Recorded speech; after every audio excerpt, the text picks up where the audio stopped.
Hello, what is it, people? This is MD Nahid Khondokar, and you watch the channel Nahid MTV Skills. And here I am back with another stunties tutorial video. And this video, I'm gonna teach you how to do bunny hop. সবাইকে জানাই রমজানের অগ্রিম শুভেচ্ছা। তো আজকে আমি আপনাদেরকে শেখাবো কিভাবে সাইকেল দিয়ে বানি হাপ করতে হয়। আর এই বানি হাপ আপনারা যে কোনো সাইকেল দিয়ে করতে পারবেন, ছোট থেকে বড় সবাই বানি হাপ করতে পারবে। বানি হাপ করার জন্য আপনাদের তেমন কোনো বেসিক সাইকেলের প্রয়োজন হয় না, যে কোনো সাইকেল দিয়ে আপনারা বানি হাপ করতে পারবেন। জাস্ট রুল বা যে নিয়মকানুন থাকে সেগুলো জানলেই হয়ে যায়। সো যারা চ্যানেলটিতে নতুন রয়েছেন, প্লিজ চ্যানেলটি সাবস্ক্রাইব করে দিন উইথ বেল আইকন, অ্যান্ড ভিডিওটি লাইক করে দিন। তো চলুন দেরি না করে ভিডিওটি শুরু করা যাক।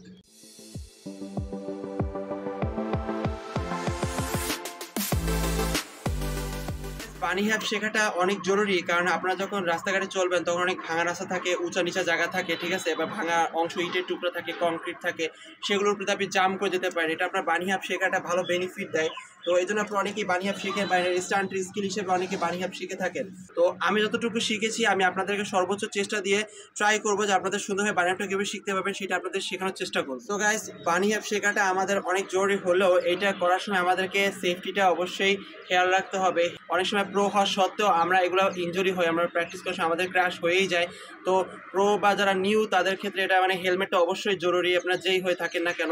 সো আমি এটা প্র্যাকটিস করার সময় আমি অবশ্যই সবসময় হেলমেট পরে থাকি। আমি সর্বোচ্চ 6 জনের উপর দিয়ে বানি হাপ দিয়েছি আমার সর্বোচ্চ রেকর্ডে, আর 4 জনের উপর দিয়ে বানি হাপ দেওয়ার যে রেকর্ড সেটা আমার ইউটিউবে ভিডিওতে আপলোড করা আছে।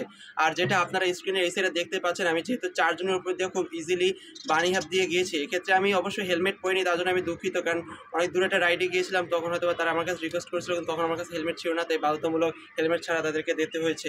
সো এই ধরনের রিস্ক কেউ নেবেন না, তো অবশ্যই সবসময় হেলমেটটা ইউজ করবেন। সো গাইজ, বানি হাপ মূলত দুই ধরনের হয়ে থাকে, একটা হচ্ছে আমেরিকান বানি হাপ আর একটা হচ্ছে ইংলিশ বানি হাপ। গাইজ, আমেরিকান বানি হাপ শিখতে হলে আপনাকে সামনের চাকা আগে তুলতে হবে, তারপরে পিছের চাকা তুলে একসাথে ল্যান্ড করতে হবে, সেটাকে হচ্ছে আমেরিকান বানি হাপ। আর ইংলিশ বানি হাপ হচ্ছে দুই চাকা সমানে উপরে উঠবে আবার একসাথে ল্যান্ড করবে, সো এটা হচ্ছে ইংলিশ বানি হাপ। তো ইংলিশ বানি হাপটা আগে একটু সহজ প্রকৃতির, সো সেটা আপনাদেরকে শেখাবো। তো ইংলিশ বানি হাপ যেটা এরকম হয় যে আপনাদের হ্যান্ডেল যে প্রেশারটা সেইটা সব থেকে বেশি দিতে হয়।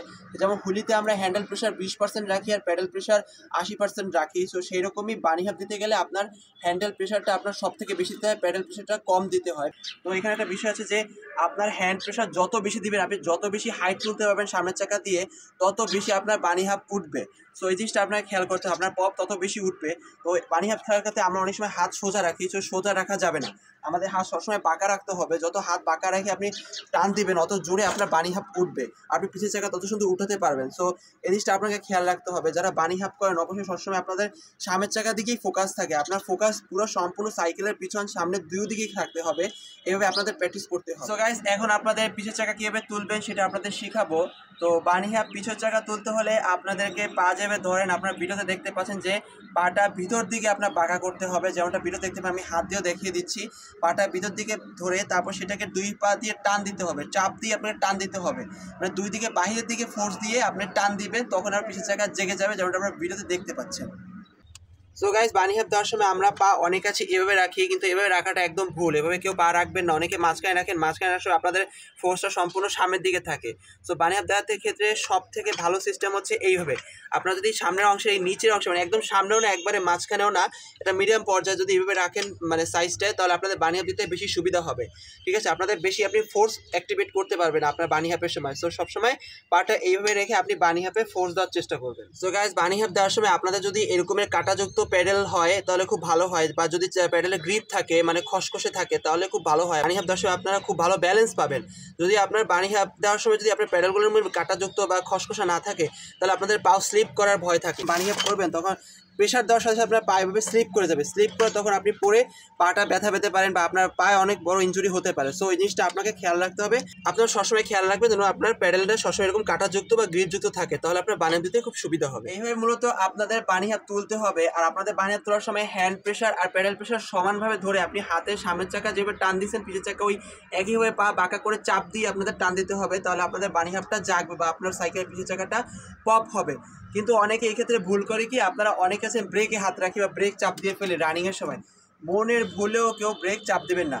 যদি ব্রেক হাতে রাখেন তাহলে বানি হাপ করার সময় আপনি যদি ব্রেক চাপ দিয়ে ফেলেন ভুলবশত, আপনি একেবারে সামনের দিকে পড়বেন বা যে কোনো সাইডে পড়ে আপনি ইনজুরি হতে পারেন। সো এই ক্ষেত্রে ব্রেকে হাত দেওয়া যাবে না, আপনার সম্পূর্ণ শক্তি আপনার হ্যান্ডেলে থাকবে, আপনার গ্রিপে ধরা থাকবে। ঠিক আছে? তো এইভাবে আপনার মতো বানি হাব শিখতে পারবেন। গাইস এই হচ্ছে আপনার ইংলিশ বানি হাব। এভাবে প্র্যাকটিস করলে আপনারা ইংলিশ বানি হাব শিখে যাবেন।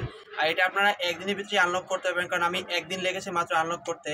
তো এক্ষেত্রে আপনাদের একটা সহজ মানে টার্গেট দিতে পারি, যে কোনো স্টুডেন্ট শেখার ক্ষেত্রে আপনারা টার্গেট রাখতে হবে।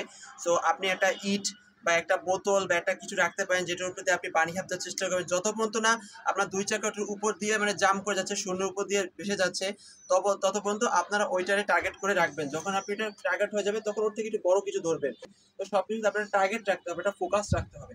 এইভাবে আপনারা টার্গেট নিয়ে আপনারা 1 দিন 2 দিন বা 3 দিনের ভিতরে বানি হাব ভালোভাবে আনলক করতে পারবেন।